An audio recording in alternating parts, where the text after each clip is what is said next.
As pessoas perguntam por que eu nunca participo de trilhas e por que eu invento desculpas quando amigos me convidam para cabanas nas montanhas. Sempre digo que estou ocupado e que tenho provas para estudar. Mas a verdade é mais complicada que isso, mais assustadora que isso. Quando eu tinha 12 anos, durante as férias no ensino fundamental, meus pais me mandaram passar um tempo com meus avós na vila montanhosa onde moravam na Coreia do Sul. Goseong é um lugar pequeno na província de Gangwon, perto das montanhas do leste. A vila já estava morrendo naquela época, pois a maioria dos jovens tinha partido para as cidades, deixando apenas os idosos. Minha avó estava doente, e meus pais acharam que eu poderia ajudar meu avô em casa por algumas semanas. Eu só tinha visitado eles uma vez, quando era pequeno demais para lembrar com clareza. A vila tinha cerca de 20 casas espalhadas ao longo de uma estrada estreita que subia à encosta da montanha. Sem computadores, sem lojas de conveniência, nem mesmo sinal de celular confiável, apenas montanhas, floresta e silêncio. A casa do meu avô era tradicional, do tipo que tem chão de madeira, portas de papel deslizantes e um pátio com árvores de caque. À noite a escuridão era total, de um jeito que quem vive na cidade não consegue entender até experimentar por si mesmo. Sem postes de luz ou letreiros, só havia a lua e as estrelas quando o céu estava limpo. Depois que cheguei, ajudei meu avô com as tarefas, ouvi as histórias da minha avó e explorei a vila. Foi então que ouvi pela primeira vez sobre o Dokaeb. Nas histórias ocidentais, duendes são criaturas pequenas e travessas. Nossos Dokaeb são diferentes. São espíritos poderosos que podem trazer sorte ou um terrível azar. Os moradores mantinham um pequeno santuário na borda da floresta há gerações. Meu avô me mostrou uma estrutura de pedra simples com oferendas de bolos de arroz e soju. Ele me disse que aquilo era para manter o Dokaeb da montanha satisfeito, para que ele abençoasse a vila em vez de amaldiçoá-la. Eu ri quando ele disse isso, pois crianças da cidade não acreditam nessas coisas. Estudamos ciência, inglês e matemática, então não dávamos valor às superstições. Meu avô não me repreendeu por rir, mas seu rosto estava sério. Ele me olhou nos olhos e disse: "Os velhos costumes podem parecer tolices para você, mas algumas coisas são verdades, acredite você nelas ou não." Eu devia ter escutado. 3 dias depois eu estava entediado e inquieto. Meu avô tinha saído para ajudar um vizinho a consertar o telhado, e minha avó dormia pois havia tomado um calmante natural. Sem nada para fazer naquele lugar, decidi explorar a trilha da montanha atrás da nossa casa. Peguei alguns lanches, água e parti, planejando voltar antes do jantar. A trilha era bem marcada no começo, subindo suavemente por uma floresta de pinheiros. Depois de cerca de 1 quilômetro, cheguei ao santuário que meu avô havia me mostrado. Percebi de cara que as oferendas tinham sido trocadas recentemente. Havia bolos de arroz frescos e um pequeno copo de soju. Não me orgulho do que fiz a seguir, já que foi infantil e muito desrespeitoso. Peguei um dos bolos de arroz e dei uma mordida. Estava doce e grudento, então depois bebi um pouco do soju, fazendo careta com a queimação estranha. Nunca tinha provado álcool antes. Como gesto final de desrespeito, derrubei o altar de pedra, vendo as oferendas cuidadosamente arranjadas se espalharem pelo chão. Lembre-se que eu era um garoto na puberdade, um menino com um pouco de raiva, sentindo-se abandonado ali para ajudar os avós. Disse em voz alta: "Crença idiota." Como se fosse uma resposta direta, o vento soprou de repente uivando entre as árvores, e a temperatura, eu juro que caiu vários graus num segundo.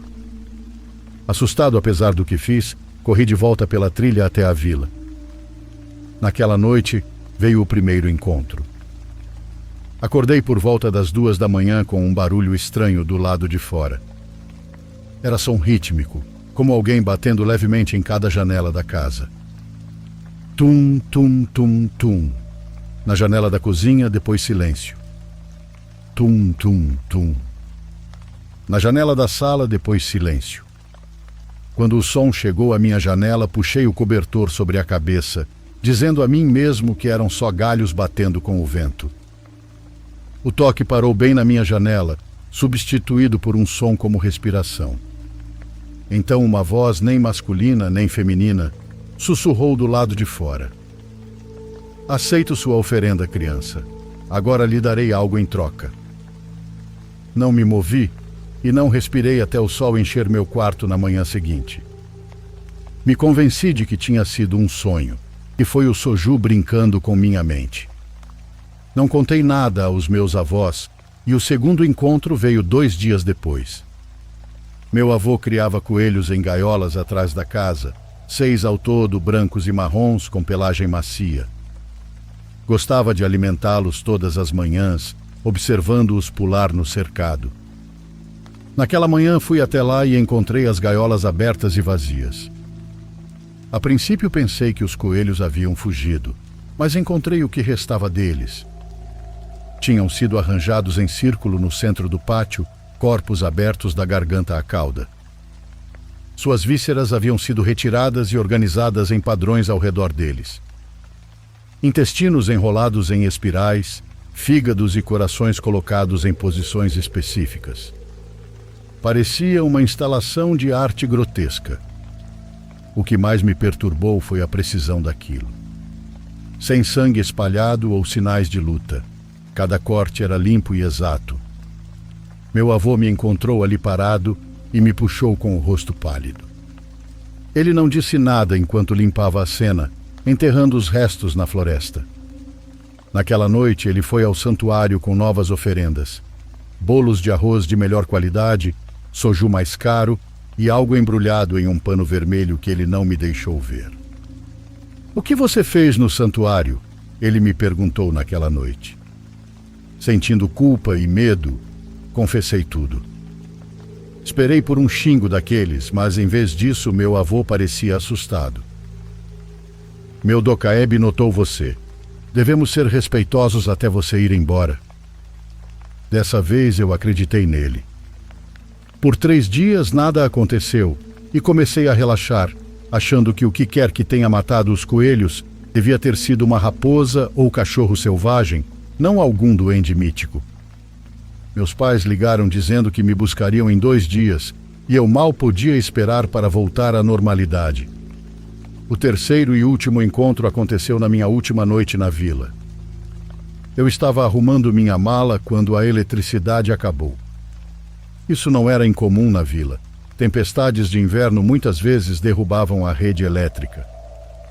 Meu avô acendeu lampiões a óleo e minha avó foi dormir cedo, enquanto meu avô e eu jogávamos cartas Huatu à luz das lamparinas. Por volta das 22 horas, ele bocejou e me disse que ia se deitar. Ele disse: "Não fique acordado até tarde, seus pais chegarão cedo." Prometi que não ficaria, mas não estava tão cansado quanto ele. Depois que ele saiu, continuei jogando paciência com as cartas, aproveitando o silêncio. De repente ouvi um baque no telhado, como se alguém estivesse andando mancando. Um baque e depois um som de arrasto, indo de uma extremidade da casa à outra. Deixei-me acreditar que era neve caindo dos galhos das árvores, qualquer coisa, menos o que eu temia que fosse. Os passos pararam diretamente acima de mim, então veio um som como se alguém estivesse tentando cavar pelas telhas do telhado. Apaguei o lampião e fiquei sentado no escuro, mal conseguindo respirar. Depois de 1 minuto de silêncio, comecei a achar que tinha acabado, até ouvir uma voz vinda diretamente atrás de mim. "Por que apagou a luz? Você não quer ver o meu rosto?" Gritei e saltei para longe, girando para trás. No escuro consegui apenas distinguir uma figura parada, onde antes não havia ninguém. Era mais alta que qualquer homem, e com proporções que também não pareciam humanas. Fui recuando em direção à porta, tateando atrás de mim em busca da maçaneta. A figura deu um passo à frente, entrando num feixe de luz que entrava pela janela. O que vi nunca mais saiu da minha mente. Sua pele tinha o vermelho profundo de sangue coagulado e era enrugada como a de uma pessoa idosa, mas esticada sobre um crânio inumano. Um único chifre saía de sua cabeça, não como o de um rinoceronte, mas como um galho retorcido de madeira preta. Sua boca era larga, cortando o rosto quase de orelha a orelha, cheia de dentes que pareciam cacos de cerâmica quebrada. Numa das mãos, segurava algo que parecia um porrete ou um martelo, mas o formato mudava quando eu tentava focar nele. Lembro-me do que disse em seguida. Você tirou algo de mim, agora eu tirarei algo de você. Ele estendeu a mão livre em minha direção, uma mão com dedos demais e todos compridos demais. Não me lembro de ter aberto a porta, e não me lembro de ter corrido para a floresta só de meias, apesar do frio do inverno. Só me lembro de fragmentos, como meus pulmões queimando e eu caindo várias vezes. De alguma forma me vi no santuário da vila, desabado diante do altar de pedra que eu havia profanado dias antes. Estava chorando e rezando, prometendo qualquer coisa, se aquela coisa apenas me deixasse em paz. Senti uma mão no meu ombro e gritei de novo, mas dessa vez era apenas meu avô. Ele havia seguido minhas pegadas na neve e me ajudou a se levantar. Ele tocou em você? Perguntou.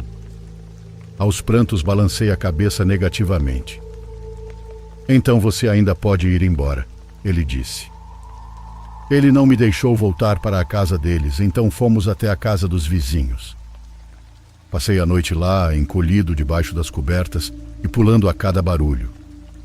Meu avô voltou sozinho para nossa casa para arrumar minhas coisas.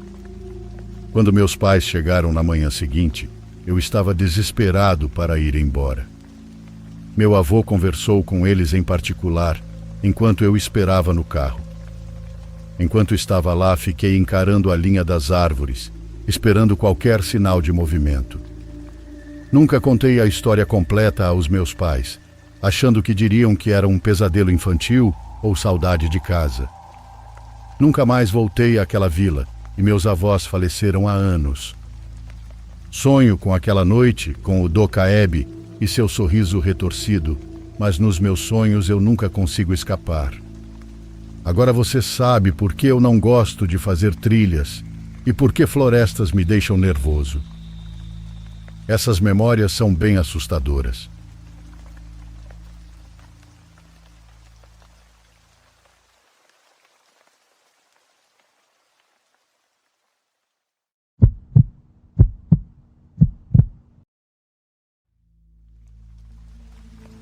Essa história aconteceu quando eu tinha 30 anos. Tinha sido muito difícil conseguir uma casa, mas eu havia realizado meu sonho. Não era uma casa muito grande, mas para mim era o suficiente. Como eu também era um homem solteiro, não precisava de muito espaço, então optei por sem exageros. Aquela casa estava uns 15% abaixo do valor e me venderam sem muitas explicações sobre o motivo. Embora sendo totalmente honesto, eu também não perguntei nada a respeito. Estava tão fascinado pelo preço e sabendo que era uma oportunidade que não se repetiria, que me apressei para fazer todos os trâmites para que a casa fosse minha. Um dos meus melhores amigos me ajudou a levar todas as minhas coisas. Vou contar isso exatamente como ele me relatou. Não tenho total certeza do que aconteceu naquele dia. Segundo meu amigo, eu estava no meu trabalho. Eu trabalhava como atendente de chamadas da polícia e meus turnos costumavam ser bastante longos. Por isso, meu amigo começou a levar minhas coisas sem mim. Ele me contou que chegou com a caminhonete e começou a descarregar as coisas. A princípio não havia nada de estranho, era apenas uma casa. Ele até colocou uma música para dar um clima no ambiente. Estava indo muito rápido e até pensou em começar a descarregar a segunda parte das minhas coisas quando ouviu uma respiração. Ele disse que soava como se alguém estivesse muito cansado e tentando puxar o máximo de ar possível. Meu amigo é praticamente meu irmão e nunca foi uma pessoa medrosa. Na verdade, sempre me surpreendeu muito com sua coragem burra. Bom, ele disse que aqueles sons lhe pareceram muito estranhos. Ele parou o que estava fazendo e começou a andar pela casa, tentando encontrar a origem daquilo. Pensava que talvez houvesse um animal por ali, embora o som não fosse nada parecido. Segundo ele, era a única coisa que ele conseguia imaginar que poderia estar fazendo aquele barulho tão estranho. Ele ficou andando por um bom tempo tentando localizar a origem, mas me contou que de repente tudo ficou em silêncio novamente. Porém, do nada a música começou a tocar, mesmo ele tendo desligado para ouvir melhor. Ele disse que tentou ignorar o ocorrido e continuou descarregando minhas coisas quando a temperatura começou a cair muito. O ar estava fresco naquele dia, mas ele disse que o frio ficou tão insuportável que decidiu sair da casa por um momento. Porém, quando tentou abrir a porta, ela parecia estar travada. Isso sim o deixou com um pouco de medo, já que tudo o que vinha acontecendo desde que chegou estava fazendo ele se sentir estranho. Ele tentava forçar a porta para abri-la quando ouviu um grito. Ele disse que parecia um grito muito parecido com o de uma criança apavorada, mas não podia afirmar com exatidão. Foi nesse momento que conseguiu abrir a porta e sair da casa. Ele me disse que do lado de fora tudo parecia normal como sempre, o mesmo sol e calor que ele tinha sentido antes de entrar. Demorou bastante para criar coragem para voltar e continuar deixando o resto das minhas coisas. Ele me contou que tentou me contar, mas eu estava tão empolgado por ter encontrado aquele lugar que simplesmente não teve coragem de falar mal da casa. Principalmente porque ele nem estava certo do que realmente havia acontecido. De qualquer forma, ele só terminou de levar minhas coisas quando eu saí do trabalho. Ele disse que não voltou a sentir nada estranho na segunda vez que entrou na casa, então achou que poderia ter sido só o cansaço, já que ele não tinha dormido bem nos dias anteriores. Da minha parte, não percebi nada de estranho na casa, ao menos durante a primeira semana em que morei lá. Também tenho que ser honesto e dizer que eu não passava muito tempo em casa, devido ao fato de que havia pouco pessoal no trabalho. Vocês já devem ter percebido que eu fazia longos turnos e quando chegava em casa estava exausto, só querendo dormir até o dia seguinte. Isso fazia com que, de certo modo, eu não percebesse nada fora do normal. Algo que posso dizer sobre essa semana e que sempre quis esclarecer é que havia cheiros estranhos, como se algo estivesse se decompondo. Havia um cheiro desagradável que eu descreveria como o de um animal morto, mas também estava misturado com ervas e óleos, o que fazia com que o cheiro fosse um pouco mais tolerável e não me incomodasse tanto. Como eu disse, estava muito cansado, e como não me incomodava tanto, simplesmente deixava passar, pensando que se fosse algo vindo do chão de madeira, eu resolveria depois. Havia se passado exatamente uma semana e eu consegui tirar uma folga que duraria o fim de semana inteiro. Planejava passá-lo completamente sozinho na minha nova casa, com nada além de filmes e muita comida. Meu dia parecia um plano perfeito, mas algo não me deixava relaxar totalmente. Eu nunca havia estado na casa à tarde e não tinha percebido como o ar ficava pesado depois das 15. Não posso dizer que havia algo particularmente estranho, mas sentia o lugar pesado e quase poderia dizer que ficava difícil respirar. Abri várias vezes as janelas para deixar o ar fresco entrar, mas isso não parecia funcionar nem um pouco. Mesmo tentando ignorar e relaxar, eu não conseguia. Cada vez que tentava tirar um cochilo, acordava com a horrível sensação de estar sendo vigiado, embora quando abria os olhos não visse ninguém por perto. Em um momento do dia, o sono realmente estava me vencendo, mas fui acordado por um grito. Era o grito dilacerante de uma criança. Acho que ninguém jamais desejaria ouvir esse tipo de grito, muito menos vindo de uma criança. Eu ouvi claramente, e o pior foi que quando abri os olhos para despertar, Nem sequer pensei que fosse um sonho, porque o som voltou a ser ouvido, dessa vez acompanhado de choros. O som vinha de dentro da minha casa, embora a princípio eu não acreditasse que isso fosse possível. Olhei pela janela em direção à rua e não vi nenhuma criança, mas ainda conseguia ouvir aquele choro. Isso fez com que eu prestasse mais atenção e começasse a procurar pela casa. O som foi ficando cada vez mais forte, até que cheguei a um corredor que dava diretamente para a porta de um armário um pouco grande, onde eu guardava apenas algumas blusas e coisas sem importância. O sangue gelou nas minhas veias ao pensar no que poderia ser. Aproximei-me muito devagar, tive um momento de hesitação, mas abri a porta. Foi então que percebi que não havia nada lá dentro. Cheguei a mover todas as malas e blusas para ver melhor o interior, mas de fato não encontrei absolutamente nada. Fiquei um bom tempo pensando sobre o que tinha escutado.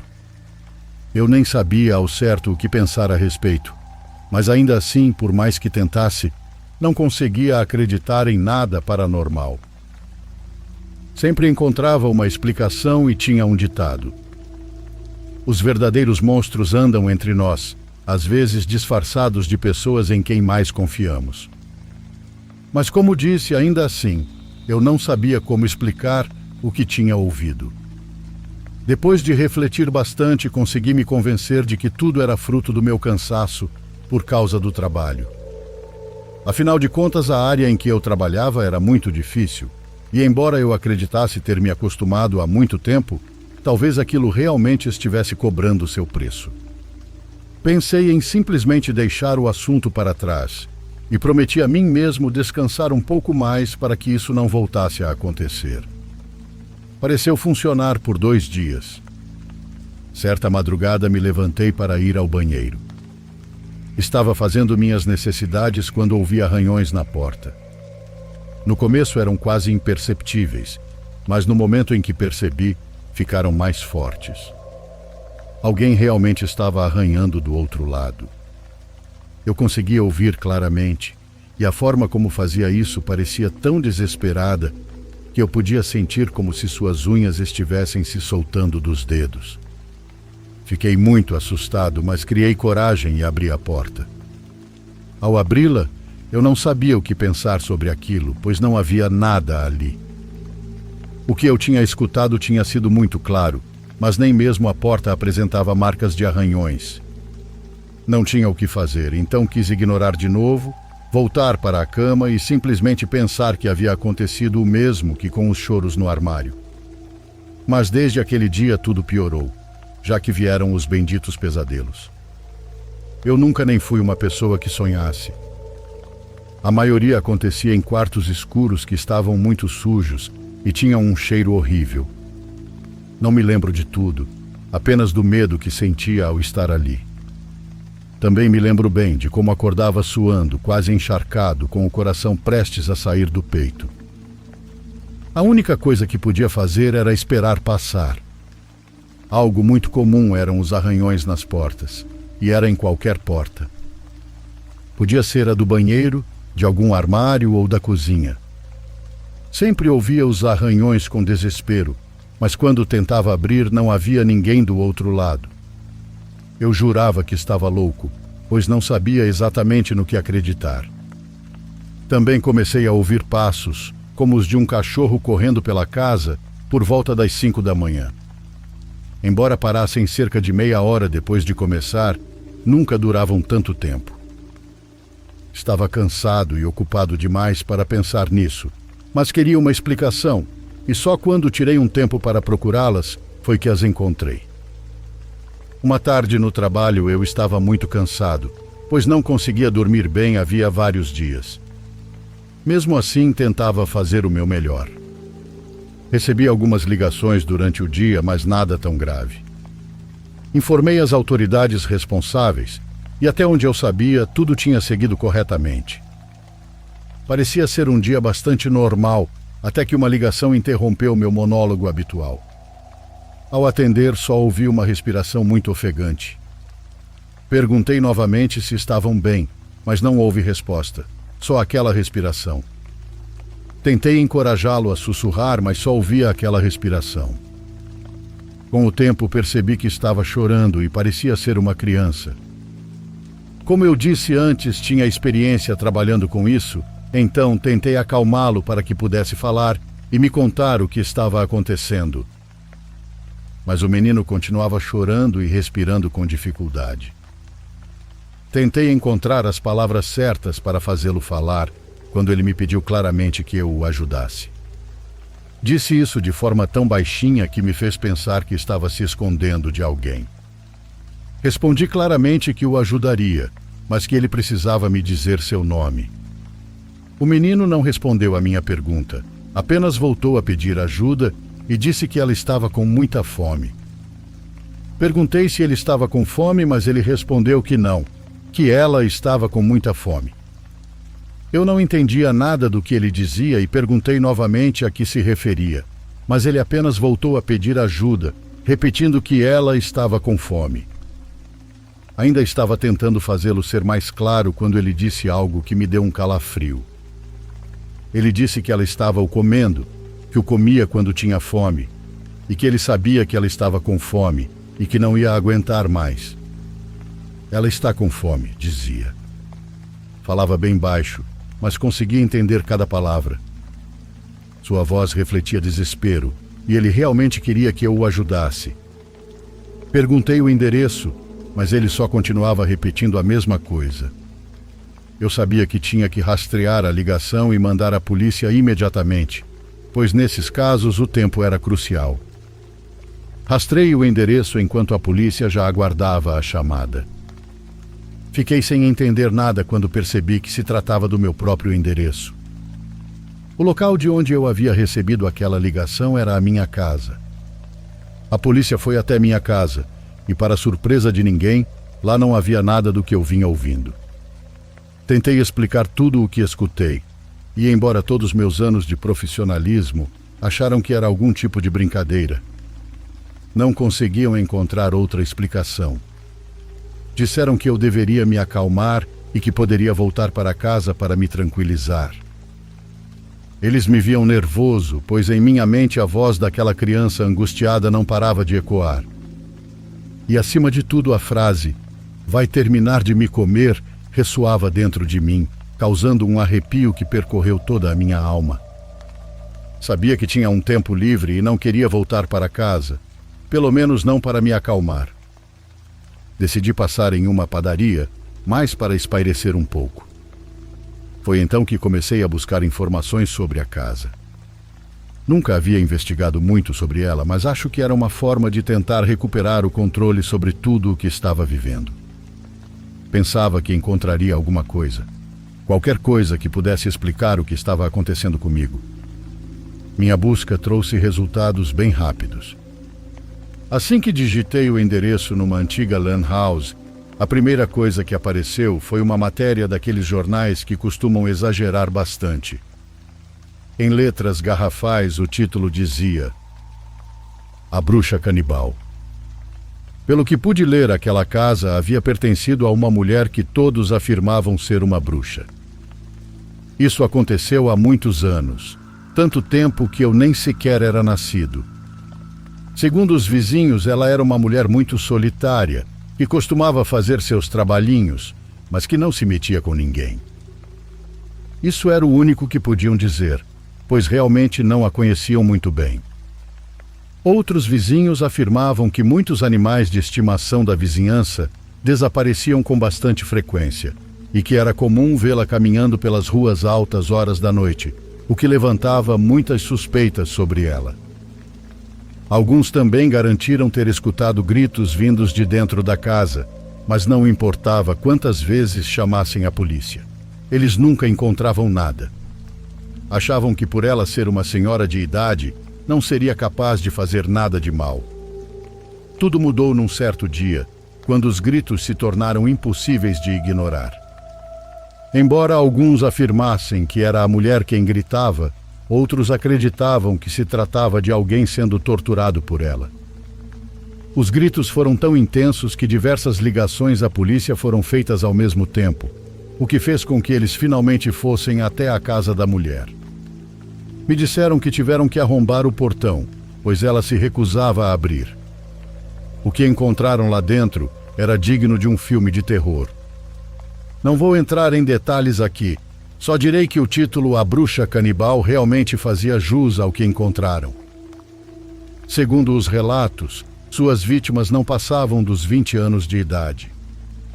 A mulher foi encontrada sem vida em um dos cômodos, pois havia cortado os pulsos. E bem diante dela parecia ter desenhado o que falaram ser um pentagrama com o próprio sangue antes de deixar este mundo. Tudo era mais explícito naquela época, por isso havia fotos e registros perfeitamente disponíveis no Gore Nação. Tudo era tão grotesco que não conseguia evitar vomitar. Naquela noite nem sequer consegui voltar para casa. Fiquei na casa do meu amigo, que aproveitou para me contar a primeira experiência que teve na minha casa quando me mudei. Contei tudo o que tinha visto e ele me ofereceu abrigo, ao menos até eu decidir o que fazer. Estava claro que eu não ia voltar para aquele lugar. Tudo o que estava acontecendo não podia ser apenas coincidência. Tentei fazer com que um padre abençoasse a casa, o que ele fez, mas não pareceu fazer qualquer diferença. O ambiente continuava pesado, e inclusive quando o padre saiu pela porta, eu posso jurar que ouvi leves risadas. Não sei quantas coisas tentei para que aquela casa voltasse a ser habitável, mas não consegui. Acabei por alugar a propriedade e, após várias pessoas desistirem de alugar, vendi por um preço abaixo do que comprei. Mudei de cidade, indo para um lugar mais tranquilo, e minha vida melhorou um pouco. Hoje até que enfim sou casado e vivo uma vida normal após esse acontecido.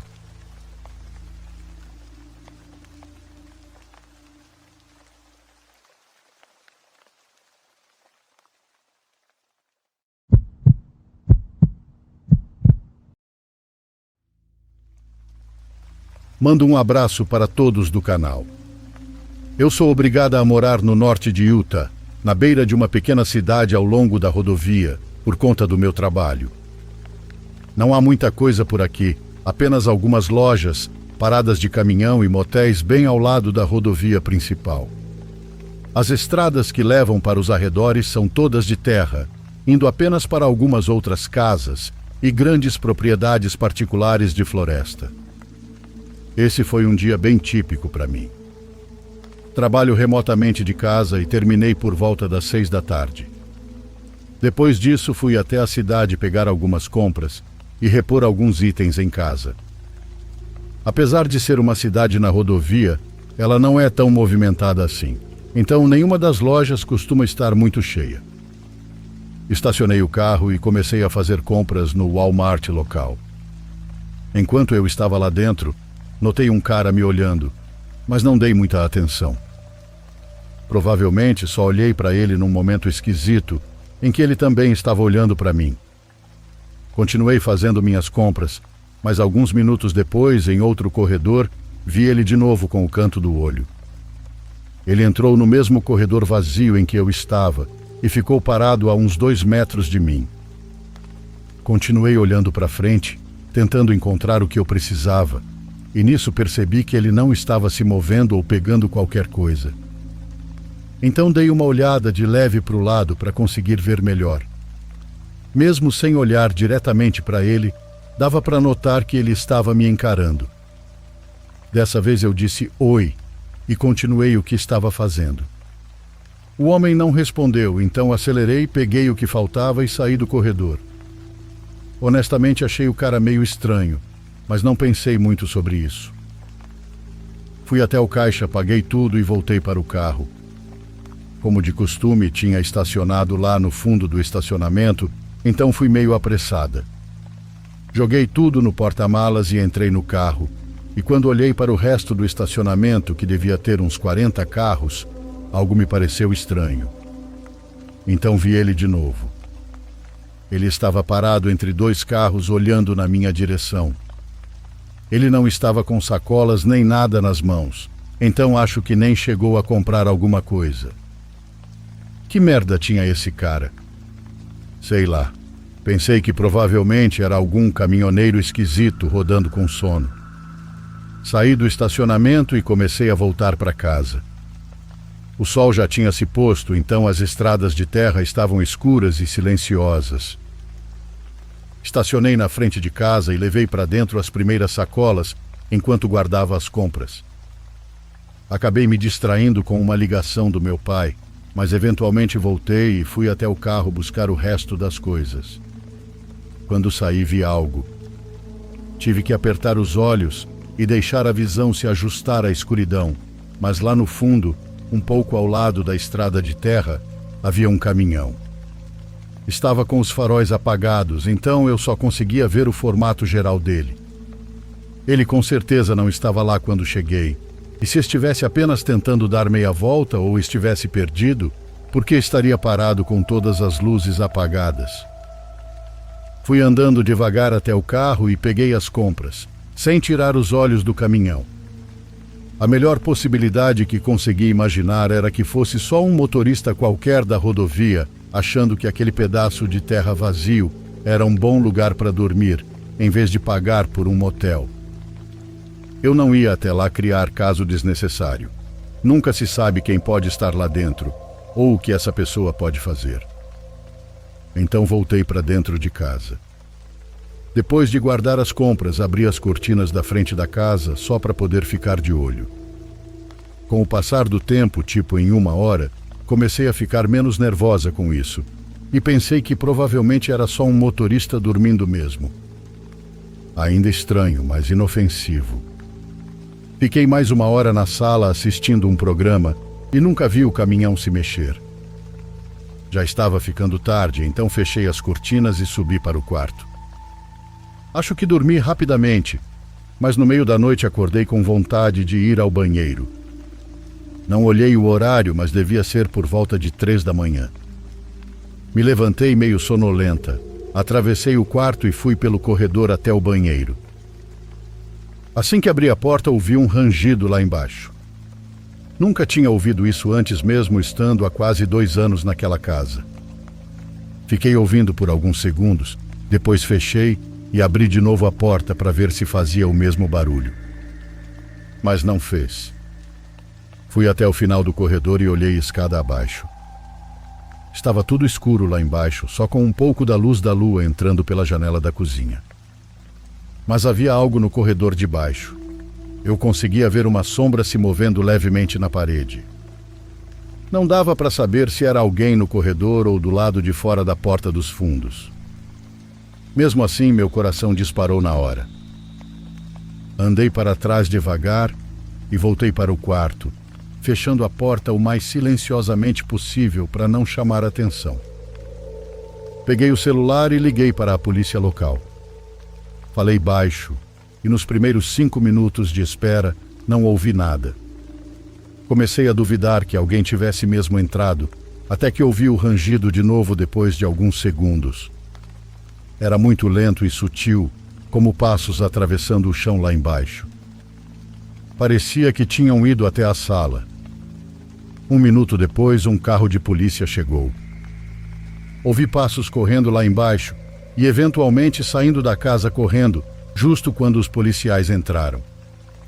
Eles conseguiram pegar o cara correndo de volta para o caminhão que estava parado no campo. Perturbadoramente, reconheci ele. Era o cara estranho que vi nas compras mais cedo. Pior do que ele me seguir e invadir minha casa, era ele estar armado. O cara disse que só queria me roubar, mas pela forma como tudo aconteceu, parecia muito mais do que isso. E eu nem sei há quanto tempo ele já estava dentro da minha casa, já que antes disso não tinha câmeras. O que ele realmente pretendia fazer é melhor deixar no desconhecido.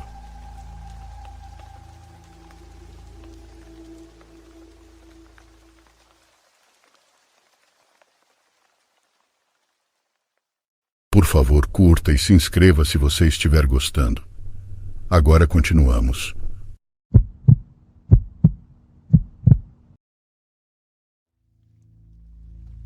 Meu nome é Alexei Petrov Sou um jornalista independente especializado em investigar vilarejos abandonados e suas histórias ocultas.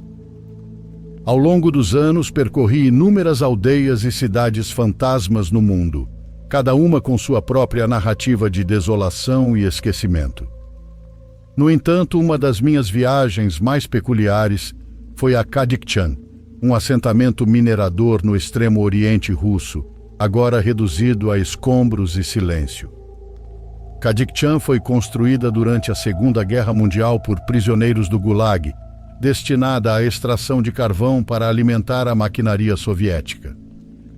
Após o colapso da União Soviética, a demanda por carvão diminuiu drasticamente e, em 1996, uma explosão de metano em uma das minas tirou a vida de 6 mineiros, precipitando o abandono total do local. Hoje, as ruínas de Kadiktchan jazem esquecidas, acessíveis apenas pela traiçoeira Estrada dos Ossos. Minha chegada a Kadiktchan foi marcada por uma sensação de inquietação que eu não conseguia afastar. As ruas desertas, os prédios desmoronados e o silêncio criavam uma atmosfera muito legal. Meu objetivo era documentar o estado atual do vilarejo e, com sorte, descobrir algum vestígio do seu passado. Enquanto explorava as ruínas, encontrei a antiga biblioteca, surpreendentemente intacta apesar da passagem do tempo. Entre estantes empoeiradas e livros velhos, descobri um conjunto de diários e cartas parcialmente queimados, escondidos sob os escombros. A curiosidade me impulsionou a recolhê-los e levá-los ao local onde eu estava hospedado, para examiná-los com mais cuidado. Naquela noite comecei a decifrar os fragmentos legíveis dos documentos.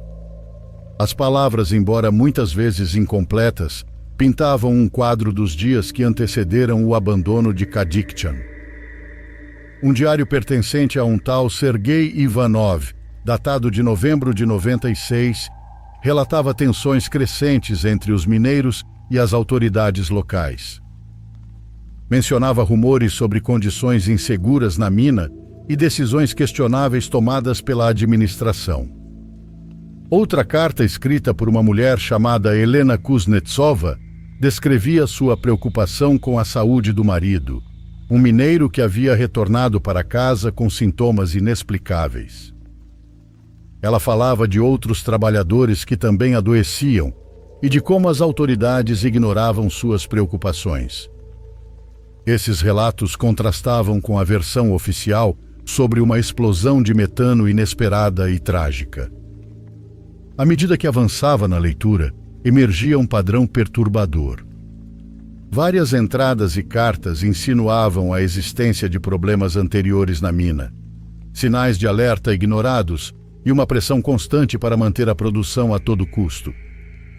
Alguns documentos sugeriam inclusive que os mineiros haviam expressado preocupação com o acúmulo de gases e a falta de manutenção adequada dos equipamentos. Essas revelações me levaram a questionar a narrativa oficial. Será que o acidente de 96 havia sido realmente um evento inesperado ou o resultado de uma negligência sistemática? A consistência das testemunhas nos documentos sugeria a segunda opção. Decidi explorar mais a fundo o vilarejo em busca de evidências adicionais. Visitei o prédio da administração da mina, agora em ruínas. Entre pilhas de papéis descartados e arquivos velhos, encontrei relatórios de inspeção que apontavam repetidas violações de segurança e recomendações não implementadas. Esses relatórios, datados de meses antes do acidente, alertavam sobre a necessidade urgente de reparar sistemas de ventilação e monitorar os níveis de gás. A imagem que se formava era clara e desanimadora. A tragédia de Kadiktchan não havia sido um mero acidente, mas o resultado de uma cadeia de decisões negligentes e de uma cultura de indiferença à segurança dos trabalhadores. As vidas perdidas e o subsequente abandono do vilarejo foram consequências diretas dessas falhas. Ao concluir minha investigação, sentei-me na praça central do vilarejo, refletindo sobre o que havia descoberto. As estruturas vazias e as ruas silenciosas pareciam sussurrar histórias de vidas interrompidas e sonhos desfeitos. A desolação de Cadicchã servia como um lembrete sombrio das consequências da negligência e da desumanização. Ao partir, levei comigo não apenas documentos e fotografias, mas também uma sensação de peso. A história de Cadicchã, com suas verdades ocultas e vozes silenciadas, pesava na minha consciência. Sabia que, mesmo compartilhando minhas descobertas, o destino do vilarejo permaneceria inalterado. Um terrível acontecimento e alguns diários esquecidos que revelam uma história de negligência.